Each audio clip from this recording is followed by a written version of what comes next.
Sanju Samson Duleep ട്രോഫിയിൽ എന്താണ് കാര്യം?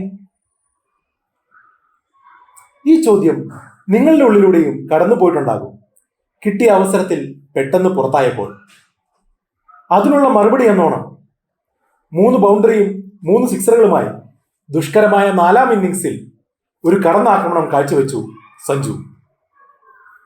2 പരാജയങ്ങളുമായി പതറിയ ഇന്ത്യ ഡിയെ 3ാം മത്സരത്തിൽ ഒരു തകർപ്പൻ സെഞ്ചുറിയുമായി 12 ബൗണ്ടറിയും 3 സിക്സറുകളും അടങ്ങിയ ആ ഇന്നിംഗ്സിലൂടെ സഞ്ജു കരകയറ്റിയിരുന്നു. അടുത്ത അവസരത്തിലും 7 തവണ പന്ത് ഗ്രൗണ്ടിന് പുറത്തേക്ക് പായിച്ചുകൊണ്ടാണ് സഞ്ജുവിന്റെ ബാറ്റ് മറുപടി പറഞ്ഞത്.